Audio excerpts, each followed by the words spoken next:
네, 할렐루야. 목이 완전히 회복은 되지 않았어요. 그래서 좀 죄송하기도 한데, 그래도 하나님이 이제 앞서서 목사님 말씀해 주셨지만 너무 큰 은혜를 저한테 주시고, 그냥 너만 갖고 있지 말고 이것을 나눠라라는 책임을 좀의 마음을 주셔서 이 자리에 나오게 됐습니다. 근데 제가 시작부터 저의 부끄러움을 먼저 고백을 하고 시작을 해야 될 것 같아요. 제가 사실은 코스타 가는 여정이 쉽지 않았거든요. 우리 간 친구들은 알겠지만 갑자기 중간에 기차가 취소가 되고 뭐 이렇게 옮겨서 막 소리 들고 뛰고 이러다가 버스도 한 바퀴를 돌아서 가는 거를 타서 정말 우여곡절 끝에 큰 짐들을 하고 이제 지각을 했어요. 지각을 해서 이제 정신없이 착석을 딱 했는데 그 주시는 말씀이 출애굽기 오늘 이제 본문 말씀인 거예요. 저 그때까지만 해도 사실은 주제 말씀이 뭔지 몰랐어요. 좀 고백하자면 관심이 없었던 거죠. 제 솔직한 마음으로는 이 유럽 코스타 이 자리는 우리 청년들을 위한 자리고 저는 그냥 깍두기 같은 느낌이어서 그냥 함께 소리 데리고 같이 시간을 보내고 좀 이렇게 교만하게도 섬기러 간다라는 마음이 있어서 전혀 코스타에 대한 이 프로그램이 메인이 내가 아니다라는 생각을 되게 많이 하고 있었는데 하나님 앉자마자 딱 그 출애굽기 말씀을 주시는 거예요. 제가 뭔가 이게 되게 유명한 말씀이잖아요. 하나님 모세를 부르시는, 또 모세가 뭐 그냥 유명한 것도 아니고 되게 교회 안 다니는 사람도 알 정도로 되게 유명한 인물인데, 그래서 이 말씀을 주셨을 때 그냥 을에 유명한 말씀이니 귀에 익겠거니 하고 사실은 개회 예배 때는 좀 무시를 했었습니다. 근데 저녁 예배 때 그 집회를 홍영계 목사님이 해주셨거든요. 그 홍영계 목사님 설교를 들으면서 갑자기 소름이 돋는 거예요. 저의 그 머리에 되게 구석 한편에 꼬깃꼬깃 던져 놓았던 하나님이 저를 부르셨을 때 인생에 이제 굵직굵직한 그런 말씀이 있거든요. 그 말씀을 따라왔는데 그 말씀을 기억나게 해주시는 게 오늘 본문 말씀이었어요. 본문 한 번만 띄워주실래요? 네, 이 말씀이었어요. 이 말씀이 어떻게 받았냐면은 무려 15년 전이었어요. 그러니까 2009년에서 10년 넘어가는 그때 제가 그 시기가 뭐였냐면은 하나님한테 몇 년 전에 청소년 복지사라는 사명을 갖고 청소년 복지라는 이제 사명을 받고 열심히 공부를 해서 대학 공부를 마치고 그 길로 첫 취업을 앞두고 있었는데 하나님 갑자기 저한테 다하나 신학 공부를 해라라고 말씀하신 거예요. 저는 일단은 너무 놀랐고 너무 그 말에 귓등으로 쳐냈고 그냥 안 갈 생각을 하고 있었는데 이 원서 접수 날이 다가올수록 하나님의 부르심이 되게 명확한 거예요. 그래서 그 당시에 이 말씀을 주셨어요. 하나님이 말씀하셨다. 이리로 가까이 오지 말아라. 내가 서 있는 곳은 거룩한 땅이니 너는 신을 벗어라. 저는 그때만 해도 성경에 대한 이해가 없었고 성경 공부를 하고 싶은 마음은 없었어서 그때 제가 봉사하던 유년부 선생님이었는데 버스를 타고 한 40분 되는 거리를 가서 그때 그 유년부 문을 따고 강대상 앞에 무릎 꿇고 엄청 울면서 기도했어요. 하나님 가기 싫어요. 진짜 하기 싫어요. 이건 아닌 것 같아요. 저는 사역에 대한 비전도 없고 하나님이 이미 몇 년 전에 청소년 복지사로서의 사명을 저에게 주셨잖아요. 근데 왜 이거 졸업하고 가려고 하니까 왜 갑자기 이런 사명을 주세요? 저는 받아들일 수 없어요. 라고 울면서 기도를 했는데 하나님이 좀 주시는 부르심은 마음으로 거부가 안 되더라고요. 그래서 계속 한 2-3시간을 거기서 막 엉엉 울면서 근데 제가 그때 성경에 대한 이해가 없어서 어떻게든 이해를 해보려고 부르심의 말씀으로 너무 안 맞는다고 생각하는 거예요. 하나님 부르셨는데 가까이 오지 말아라. 내가 선 것은 거룩한 땅이니 네 신발을 벗어라. 하나님 이게 무슨 부르시는 말씀이에요. 와서 어부가 되라. 뭐 가서 전하라 이런 말씀이 아닌 거예요. 그래서 이 말씀을 이해를 해보려고 제가 그때 진짜로 신발을 벗고 무릎을 꿇고 엄청 기도를 했었던 기억이 있어요. 그래서 제 인생에 정말 굵직한 말씀 중에 하나인데 그거를 주시고, 또 하나는 제가 화요일 날 출발을 했잖아요. 그 전 월요일, 그 전 주일에 어린이 설교거든요. 딱 이 장면을 제가 소리랑 로라랑 엘라를 앉혀놓고 이 장면을 설교를 한 거예요. 이때 떨기나무 보고 모세가 저거 뭐야? 이러고 갔다가 하나님이 모세야 이러면서 이 부르심을 주시거든요. 이 정도까지 되니까 그 자리에서 이렇게 주시는 그 말씀이 제가 도저히 거절할 수 없고 거부할 수 없는, 이거 하나님이 나에게 주시는 말씀이다라는 생각이 너무 딱 들었어요. 특히 저는 첫째 날 저녁 집회 홍영기 목사님 말씀이랑 이틀 동안 주제 강의 설교해 주신 박대영 목사님 말씀 설교를 들으면서 되게 와닿는 해석이 있었거든요. 그 해석이 뭐냐면, 모세가 40세 때 정체성의 위기를 겪고 중요한 결정을 한다. 그게 바로 미디안 광야에 가게 되는 계기인 거다라고 말씀을 해주시더라고요. 지금 모세에 대한 이야기를 좀 모르시는 분들을 위해서 좀 설명을 좀 해보자면, 모세는 원래 히브리 사람이었어요. 애굽에서 태어난 아가들 어린이 예배처럼 좀 진행을 해볼게요. 원래 이스라엘 자손의 애굽 사람이 점점 많아지자 그 파라오가 위기를 느끼고 이제 히브리인들이 아들을 낳으면 그 아들을 다 죽여라라고 얘기를 해요. 근데 모세 엄마가 아이를 몰래 길러서 숨겼는데 이제 숨겨지지 않을 때까지 자란 거예요.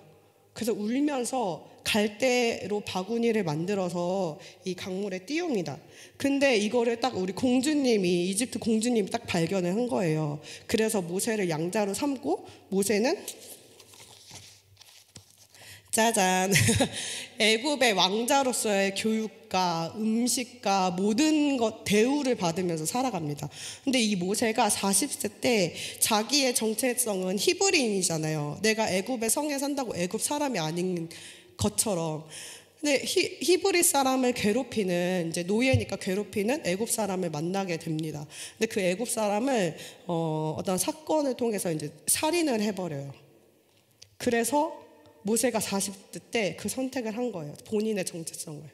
모세는 본인이 히브리인으로서 살아가기로 선택을 하고 미디안 광야로 가게 됩니다. 그 말씀을 설교를 해주시면서, 모세가 근데 미디안 광야로 간 게, 우리 여러분이 여기서 공부를 좀 해보겠다고 나는 여기서 뭔가를 꿈을 이룰 거야 하고 간 걸까요? 모세는 사실은 가고 싶지 않았는데 어떻게 몰려가게 된 거예요. 이런 모세 이야기가 공감이 되시는 분들이 있을 수도 있을 것 같아요.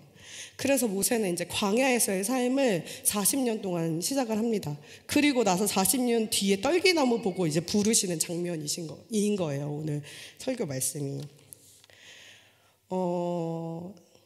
모세는 본인이 죄를 저질러서 광야에 오게 됐지만, 성경에서는 모세가 죄의 대가로 광야 생활을 했다. 살인죄에 대한 수감 생활을 광야에서 한 것이다라고 절대 표현하지 않는데요. 그럼 성경에서는 어떻게 표현하냐? 하나님이 모세를 광야로 부르신 건 거룩으로서의 부르심이라고 말씀을 하세요. 저희 되게 감동이었던 건 주제설교 강의하신 박대영 목사님께서는 심지어 그 광야에서의 기억이 천국으로 나아가는 발걸음이 됐다라고 표현까지 하시더라고요. 근데 저는 하나님이 저한테 이 똑같은 말씀을 주시면서 광야라는 주제를 던져주실 때 사실 공감되지 않았어요.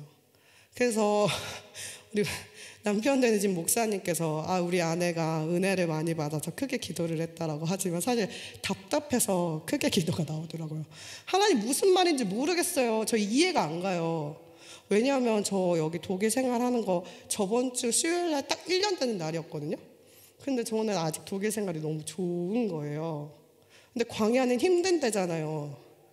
모세가 힘들지 않았을까요? 광야가 왜 힘드냐면요, 여러분, 심어도 열매 맺지 않는 땅이어서 그래요. 아무리 심어도 열매가 맺혀지지 않는 거예요. 아무리 수고해도 내가 딸기를 먹고 싶어서 씨를 심었는데 아무리 노력하고 물 줘도 이러고 해도 이게 열매가 나지 않는 거예요. 딸기를 먹을 수 없어요. 그런 땅이 힘들잖아요. 근데 저는 힘들지 않아서 하나님한테, 제가 어느 정도 힘들지 않았냐면은 잠깐의 에피소드 얘기하자면, 그 코스타를 가기 2주 전에 우리 조수민이, 우리 큰 수민이가 시간을 내줘서 둘이 카페 데이트를 했었어요. 근데 수민이가 저한테 물어보더라고요. 사모님 이제 1년이 다 돼 가시는데 좀 독일 생활 좀 어떠세요?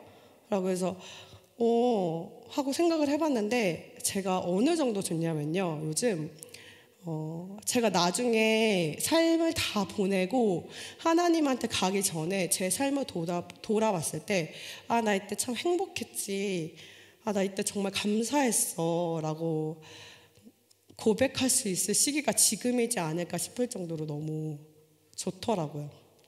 잠깐 광고하자면, 제가 목요일 2시 반부터 4시 반까지는 소리 픽업해서 트램 파업하지 않는 날 여러분과 카페 데이트 할 수 있고요. 소리가 좀 방해된다, 둘이 얘기하고다 싶으면 금요일 날 오전에 저를 찾아주시면 제가 신을 벗고 여러분한테 달려나가도록 하겠습니다. 네, 잠깐 광고였고요. 그만큼 저는 좋은데, 하나님이 저한테 광야를 주시는 메시지가 너무 인지 부조화가 온 거죠. 하나님과 저의 마음과 상황이 일치하지 않는다고 느껴진 거죠. 저는 그런 상황을 되게 답답해하고 되게 힘들어하는 것 같아요. 그래서 막 큰 소리로, 하나님 이거 이해가 안 가요, 무슨 소리예요, 저한테 다시 말씀해 주세요, 이러면서 계속 부르짖으면서 하는데, 기도하고 찬양하는데 제 마음속에 딱 찬양 하나를 너무 부르고 싶은 거예요. 이 찬양이 너무 부르고 싶은데 이렇게 다른 찬양하고 다른 기도하고 했었던 거죠. 그 찬양이 뭐냐면 시선이라는 찬양이에요. 저 한번 PPT 띄워주실까요? 저 지금 생목으로 불러보려고 했거든요. 뭔가 감동이 오게. 같이 불러주시죠. 제 목 상태가 안 좋아서. 모든 시선 너무 높은데요. 주님, 제가 생목으로 그냥 부를까요? 모든 시선을 주님께 드리고, 살아계신 하나님을 느낄 때 내 삶은 주의 역사가 되고, 하나님이 일하기 시작하네. 이 찬양이 너무 부르고 싶은 거예요. 왜 그랬는지 모르겠어요. 근데 셋째 날 아침 시간에 갑자기 이 찬양이 딱 나오는 거예요. 제가 그때 너무 마음에 감동을 해서 너무 울어서 정말 부르고 싶은 찬양인데 우느라 못 불렀어요. 여러분, 이거 제가 이제 사회복지 일도 하고 그래서 이제 드리는 좀 팁인데, 제가 이게 왜 감동을 했냐면, 이 찬양을 하나님이 딱 주시는 순간 되게 마음에 하나님이 나와 공감한다라는 마음이 든 거예요. 여러분, 사회적 관계가 되게 시너지 효과를 내고 친밀해지고 사랑을 느낄 때, 특히 연애할 때 팁이 뭐냐면은, 이제 좀 위치가 다른 사회적 관계가 시선을 맞출 때 일어나요. 예를 들어서 이런 거예요. 소리가 저한테 엄마 이렇게 불렀는데 제가 왜 하지 않고 쪼그리고 앉아서 소리랑 시선을 맞추고, 소리야 왜? 소리는 그게 좋아? 소리가 그게 하고 싶어? 그랬구나라고 할 때 이 사회적 관계에서 완전한 공감이 일어나고 감동이 오는 거예요. 예를 들어서 제가 너무 기분이 안 좋은데 남편이 저한테 눈을 맞추며 여보 왜 기분 안 좋은 일 있어? 뭐 고기 먹으러 갈까? 이럴 때 저는 이 사람이 나를 진짜 사랑하는구나, 이거는 참 사랑이구나, 내 마음을 알아주는구나. 저는 그 순간 하나님이 시선이라는 찬양을 부를 수 있게 해주셨을 때 저는 그 사랑을 느낀 거예요. 정말 완전한 공감, 완전한 나를 이해하시는 하나님. 그래서 저는 이제 하나님한테 다시 물어봤습니다. 하나님, 제가 하나님 무슨 말씀 해주실지는 모르겠는데 이것도 뭔가의 부르심 같긴 한데 제가 순종할게요. 근데 하나님 이게 무슨 뜻인지 모르겠어요. 저한테 왜 자꾸 광야에 대한 얘기를 해주시는지 모르겠어요 라고 기도를 하는데, 근데 하나님 되게 나지막하게 저의 마음속에서 말씀해 주시더라고요. 다은아, 여기가 광야야. 여기가 광야야라고 말씀해 주시더라고요. 그 말을 들었고 나니까 제가 여기가 되게 좋은데 힘들지 않은 건 아니더라고요. 갑자기 막 다들 공감하시겠지만 언어가 되지 않고 또 아이를 데려왔는데 아이가 아플 때 내가 뭔가 아내로서 더 해줄 수 있는 한식 실력 너무 최악이고 그래서 너무 힘든 일들이 저도 많았죠. 근데 힘든 걸 힘들지 않게 해주시더라고요. 하나님 너무 신기해요. 하나님이 여기 광야라고 하니까 광야 같네요. 근데 저 왜 힘들지 않았죠? 라고 말씀하시니까 하나님이 그거 왜냐면 내가 너랑 가까이 있어서 그래. 내가 네 곁에 있어서 그래. 네가 내 곁에 있어서 그래 라고 말씀하시는 거예요. 하나님 그렇게 해주시더라고요. 어떻게 하셨냐면은 본문 말씀 한번 더 봐줄까요? 고마워요 우리 희주자매. 자, 마지막에 거룩한 땅이니 내 신을 벗으라 라고 말씀을 주시는 걸 제가 설명해 드렸습니다. 여러분 간증하는 사람을 초대할 때 뭔가 듣고 싶은 사람의 이야기를 듣고 싶잖아요. 그래서 저는 사실 간증은 오늘 처음 해봐요. 어린이 예배 되게 많이 진행해봤고 성경 공부도 시켜봤거든요. 근데 간증은 제가 오늘 처음인 거예요. 그래서 하나님 저 이렇게 아이들이 친구들이 성도들이 제 얘기를 듣고 싶어 할까요? 간증은 좀 그럴듯한 사람, 사회적으로 성공한 사람, 뭔가 성과를 이룬 사람, 뭔가 열매가 있는 사람이 해야 되지 않을까요? 그런 것 치고는 제가 너무 이렇게 오픈할 게 없는데요 라고 말씀하시는데 하나님이 다하나 너 잘하는 거 있어? 뭐야 하나님? 너는 신을 좀 잘 벗어 라고 하시는 거예요. 여러분 그럼 그 신이 뭘까요? 저는요 신을 신는 건 되게 고단한 일이라고 생각을 해요. 우리 신발 언제 신어요? 나갈 때 신잖아요. 나가서 누구를 만나고 나가서 일을 하고 나가서 수고스러운 일을 할 때. 저희는요 너무 많은 신을 신고 있는 것 같아요. 저만 해도 누군가의 아내로서, 누군가의 엄마로서, 교회의 사모로서, 또 키타 가면 학부모로서, 또 지금은 또 어학원 가면 학생이죠. 여러분들도 지금 신고 있는 신이 고단하다고 느끼시지 않으세요?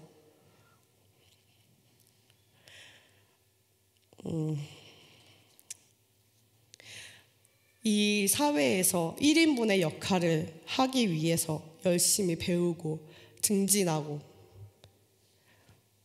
제가 이 사회 구성원으로서의 1인분의 역할을 하고 오는 게 얼마나 힘든 일인지 모르겠어요. 근데 하나님은 그거 가지고 내 앞으로 나오면 이 거룩한 땅에 설 수 없어 다은아라고 말씀하신 거예요. 그럼 하나님이 보고 싶은 제 모습은 뭘까요? 하나님이 보고 싶은 제 모습은 창조하셨을 때 김다은 그 영혼 그대로 본인이 창조해내신 모습을 만나고 싶어 하시는 것 같습니다.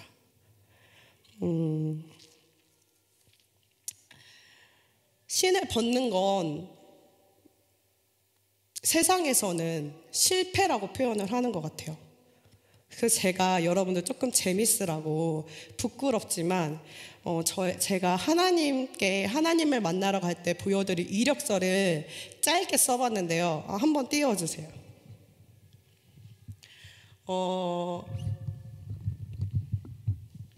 이 이력서는 제가 얼마나 많은 실패를 했는지를 좀 적은 이력서예요. 잠깐 설명을 해드리자면은 저는 고등학교 진학을 할 때 일반계 고등학교를 안 가고 실업계 고등학교, 정보고등학교를 입학을 했어요. 해서 이제 저의 목적은 대학 안 가고 그냥 돈을 벌겠다, 집을 좀 돕겠다, 가난한 상황에서 그런 욕심을 가지고 이제 입학을 해서 고등학교 3학년 때 졸업도 안 하고 사마 알미늄이라는 회사에 입사를 했어요. 그때 나름 대기업이어서 학교에서도 막 축하를 해주고 이랬었는데 그때 하나님이 감사하게도 일머리를 좀 주셔서 고등학교 3학년 졸업도 안 하니까 엄연히 따지면 중졸인 거죠. 졸업은 앞두고 있는데 거기서 일을 하면서 지금으로 따지면 곧바로 대리급의 일을 줘서 그 알루미늄 생산 라인의 수출 오더를 제가 했어요. 그거를 좀 잘해서 이 고졸 치고는 이례적으로 정직원을 시켜주겠다라고 하고 있는데, 이때 하나님이 청소년 복지로서의 부르심을 주셔서 그거를 1년만 근무하고 이제 입학을 하게 돼요. 그리고 대학교에서 이 사회복지행정을 공부하면서 청소년 복지사로서의 그 하나님이 주신 사명을 열심히 하겠다라고 했는데, 갑자기 이때 15년 전 그 부르심 신학교 입학을 하게 된 거예요. 그럼 신학교를 잘 졸업을 했나? 아니요. 저 3년하고 1년 남겨놓고 중퇴를 했어요. 이것도 뭐 여러 가지 사연인데 나중에 나누면 또 기회를 주시면 나누겠습니다. 뭐 잠깐 야간 신학을 병행하면서 공부를 했었고요. 수암 지역 아동센터라는 곳에서 2년 동안 근무를 하는데, 저희가 전세가 끝나서 이때 이제 신혼 때 이사를 가는 바람에 또 내려놓게 됐고, 찬양 올리키즈라는 데가 어디냐면, 여러분 몇 주 전에 제가 입사를 했는데 갑자기 사정이 안 좋으니 월급을 40만 원 깎겠다라고 한 곳에서 남들이 그만두라고 다 뜯어 말렸는데, 하나님이 딱 한 영혼 얘까지만 졸업시켜라라고 해서 그 마음 받고 1년 동안 좀 여기를 버텼습니다. 그리고 온 데가 이제 사회복지법인 환경이 사랑 나눔의 법인 사회복지라서 열심히 일을 하다가 이때도 일을 좀 열심히 잘 해서 저희 원장님이 은퇴를 앞두고 있었는데 저를 시설장을 시키려고 생각을 해두고 있었어요. 근데 갑자기 그때 이제 소리를 임신하게 된 거죠. 그래서 퇴사를 아예 하게 되면서 시설장도 이제 내려놓게 됐고요. 심지어 여기서는 이제 퇴직금을 200만 원을 한 번 간증을 했었던 것 같아요. 200만 원을 포기하는 일도 생기게 되었습니다. 그러면서 이제 출산을 하고, 여러분들이 아시듯이 작년에 이제 입독을 하게 된 거예요. 제 이 이력서를 보면 잘 나가는 회사에서는 저를 어떻게 볼까요? 열심히 살긴 했는데 뭐 하나 한 거 없네 라고 평가를 할 수도 있겠죠. 저 여기 금명 상업고등학교에서 정말 열심히 해서 자격증 7개 땄거든요. 지금 뭐 쓸 데가 없어요. 사회복지사 제가 뭐 시설장 정도의 수준을 갖췄는데 독일에 더 누가 알아요. 지금 아베체대 배우고 있는데. 하나님은, 근데 저는요 이 이력서를 하나님 앞에 가지고 나가면요 너무 떳떳해요. 하나님, 저 순종 잘했죠. 하나님이 저한테 저 분명히 인정해 주실 거라고 생각을 해요. 하나님이 이런 의미로 저한테 다하나 너 신 좀 잘 벗어라고 얘기를 해주신 거예요. 근데 학업뿐만 아니에요. 학업뿐만 아니라 저는 가정폭력이 되게 심한 가정에서 태어나서 유년 시절을 보냈고요. 소리를 9년 만에 가져서 소리를 정말 잘 키울 거라고 생각했거든요. 소리만 키우면 행복할 거라고 생각했는데 산후우증에 걸려서 오기 1년 전에 상담 심리치료를 받았어요.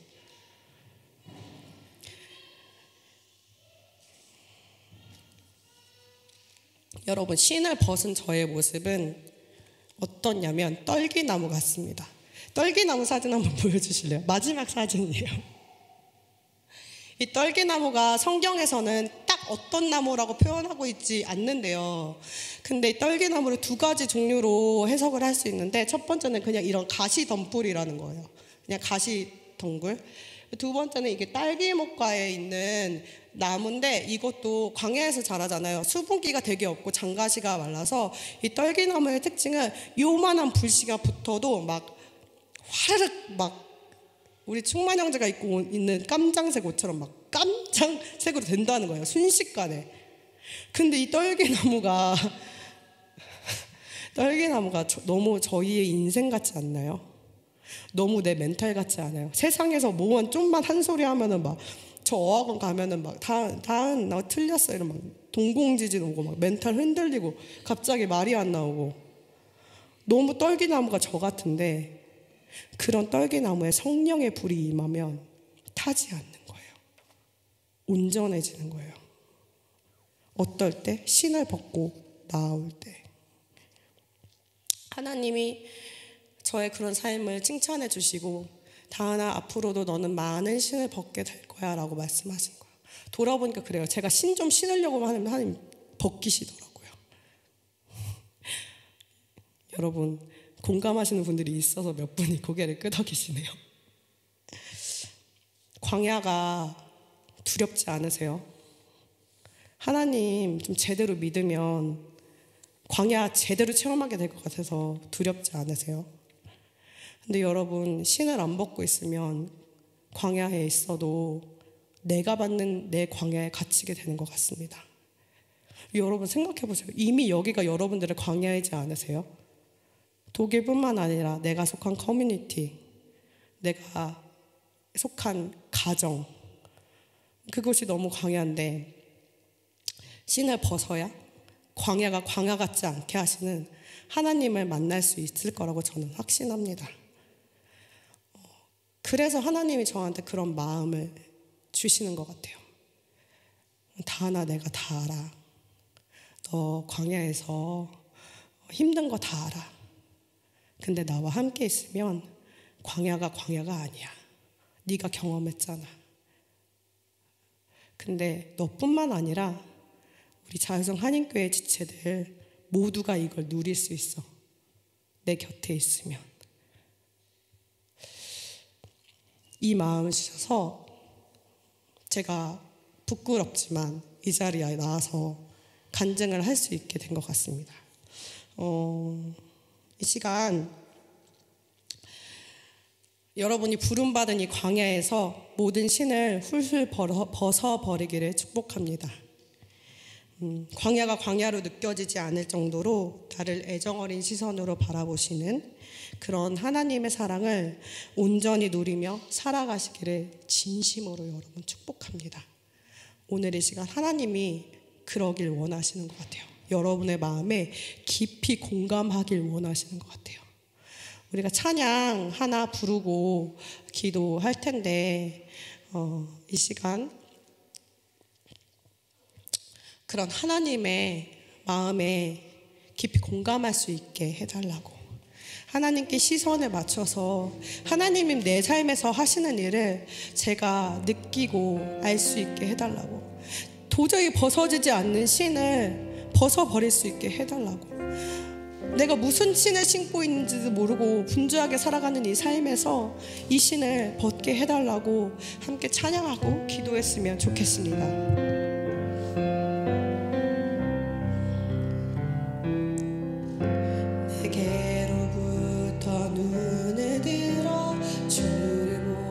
시작할 때 주의 일을 보겠네. 내 작은 마음 돌이키사 하늘에 꿈꾸게 하네. 주의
말씀을 듣게 하시니 너무나도